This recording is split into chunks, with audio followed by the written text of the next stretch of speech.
Hi, and welcome to a video where I talk about cancelled YouTubers and try not to end up on one of these lists myself one day. The way that this video is going to work is that I'm going to list a few YouTubers that were cancelled at some point by social media. I'm going to talk briefly about what they did that got them cancelled, and then I'm going to try and come to some kind of decision as to whether or not I think that they deserved the amount of backlash that they received. And that's important to note. I'm going to be comparing the amount of backlash that they received in comparison to what they actually did. Some people would say that the very act of defending a cancelled YouTuber is in fact a cancelable offense in itself, and people have tried to cancel others for that before, but I have a plan here. See, I'm not going to be doing any cancelling today. What I'm going to be doing is I'm going to be presenting the case, and then I'm going to be allowing my good friend Kirby, the cancellation koala, to be doing any cancelling for me or uncancelling for me. So if you disagree with my decision, then I'm afraid that you're just going to have to cancel Kirby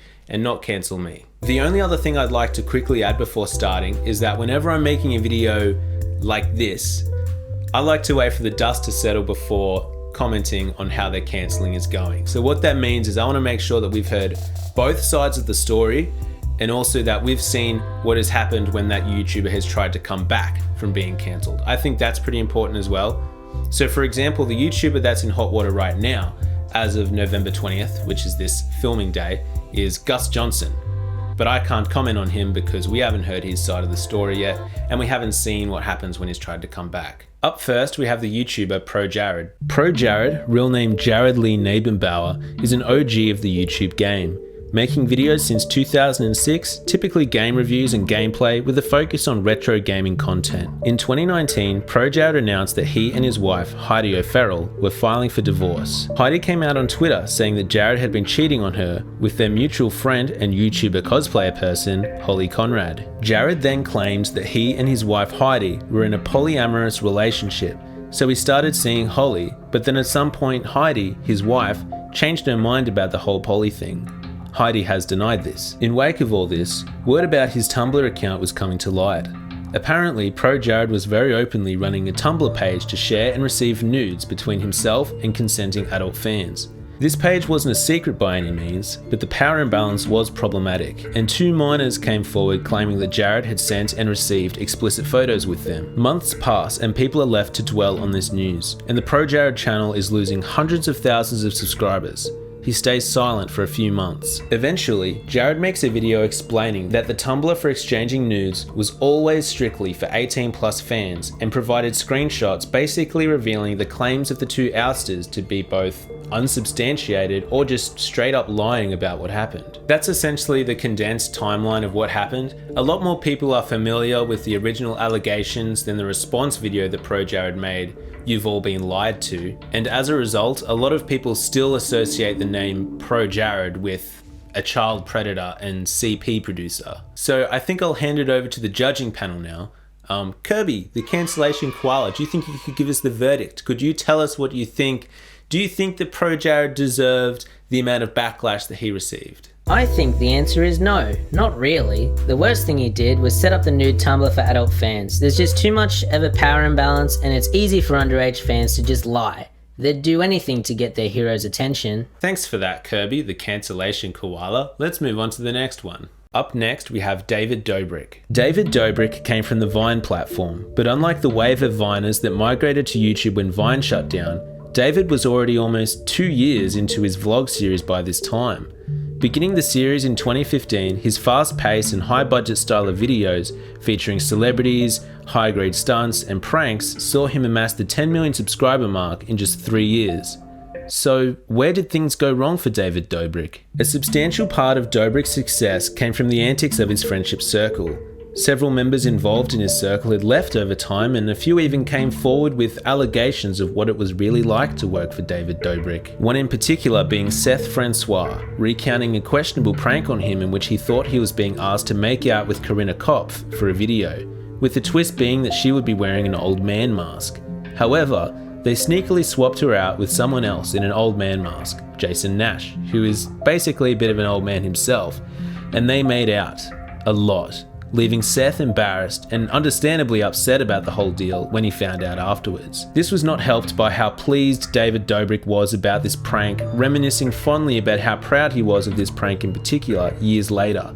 He also admittedly targeted Seth for this prank because of his race and his religion. He's an African American from Compton whose faith is important to him, so the shame and embarrassed were reportedly amplified by these factors. Big Nick also came out and said that he left the group in 2018 due to bullying, being made to feel like a punching bag. Trisha Paytas has made numerous videos about David, criticising the Seth incident, but also how David has manipulated his friends and Vlog Squad members into wanting to do just about anything for the chance to be in his vlog.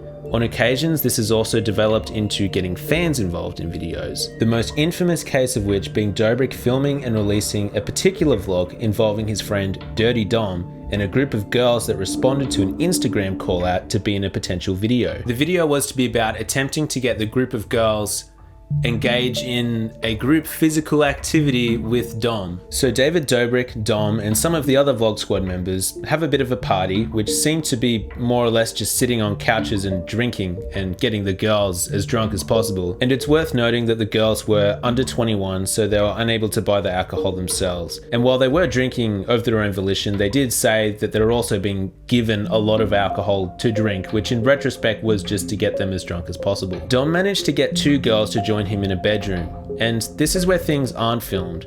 One girl claims that she blacked out, was unconscious, and only found out later that Dom had had penetrative activity with her. She was apparently so drunk that her friend had to put her underwear on and dress her, and she was making herself vomit afterwards to try and feel better. Dom has made a few responses to the allegations, including, "As far as I'm concerned, everything that occurred during the night in question was completely consensual," and an apology video exposing the truth, owning up a bit more to the way it was all arranged being wrong, and with the alcohol and the girls feeling pressured in order to help make content for David Dobrik's vlog. There's probably more circumstances and particular instances, but to my understanding, these are the main issues that people have had with David Dobrik.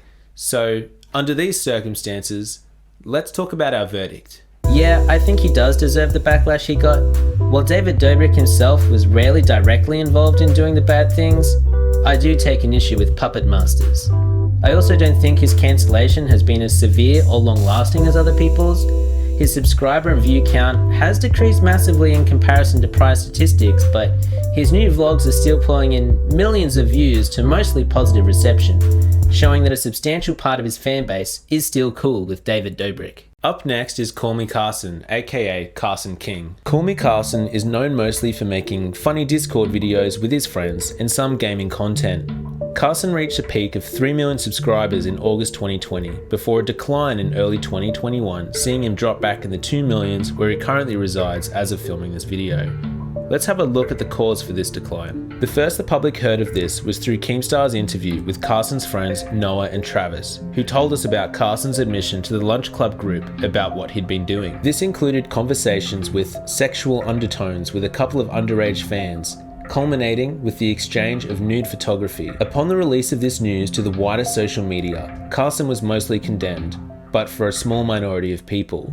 The reason a few people supported him was because of their closeness in age at the time. In the two main incidents in question, Carson was 19 and 20 when the two girls were 17. Let's split our thinking into two categories, morally and legally. Morally, this was a divisive issue. In my personal opinion, relationships that are 2 or 3 years apart are commonplace and can be fine. The younger you are, the more 1 or 2 years will matter. And that's something worth noting, because a lot of the people condemning Carson are younger people or even children, where these years may seem like more of a big deal than to others who may be older. Does being literally a few weeks shy of 18 make you infinitely immature compared to the exact day you turn 18 and become fully legal? Are 19 and 20 all that different to 17 or 18? Let's talk about the legal side of it. Legally, we all know that making, possessing, or sharing lewd photos of someone under the age of 18 is committing a crime and will go to jail. Always. Right? Maybe not. Let's look at the specifics of this. Depending on your state or country, the rules will obviously change. However, apparently for Carson's applicable locality for where he is, it has the following defense conditions, and all of the following would have to be true. Number 1, the offense was committed by a person under 22. Number 2, the person receiving or depicted in the image consented to the conduct. Number 3, the persons involved are close in age, no more than 4 years apart, and in a dating or ongoing personal relationship. Number 4, the image was produced, stored, or shared using a smartphone, smart device, cell phone, or social networking website. Number 5, the image is not distributed beyond the sender, receiver, and person depicted in the image, or in violation of a court protection order. All of these things are true for Carson, assuming the knowledge that we have on this situation is correct. Now, obviously I'm not a lawyer, and I don't claim to understand the nuances of this particular type of law, especially for a country and a state that I'm not even a part of, but I think we can see that if what we know about Carson's situation is true and is this, then they meet all of those conditions above and it would be immediately defensible. So if I make the possibly risky assumption that what Carson did was legally fine, let's think about the moral standing point then. Is it morally wrong to engage in sexual conversations and imagery with someone that is 2 or 3 years younger than you? That's for you to decide, I think, but let's talk to Kirby the cancellation koala again. Let me begin by saying that Carson is an absolute idiot for doing this. Doing what he did, especially since it was over a period of time and not just one incident, is so dumb to do. Because there's very little chance that he knew those legal exceptions existed. He did those things as a horny and out of control young adult.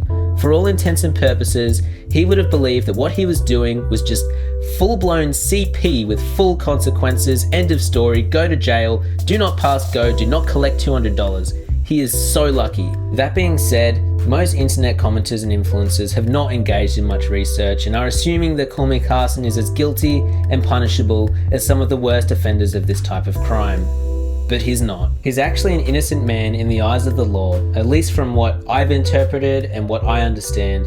I don't think that specific ages are morally all that wrong. Sure, it's not for me, I wouldn't be comfortable with it, but the fact that it's not a crime and that the morality of it will depend from person to person and is dependent on their experiences and cultural background means that he shouldn't be cancelled or erased from the platform.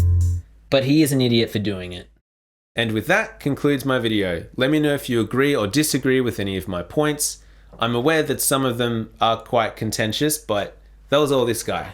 That was this guy.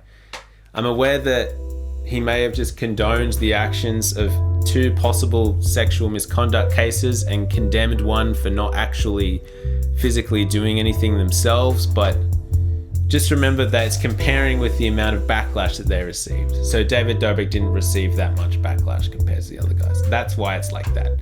Anyway, I shouldn't be talking. It's the end of the video. I hope you had a good day. I hope you continue to have a good day. Thanks for watching. Watch another video if you like this one. See ya. Bye.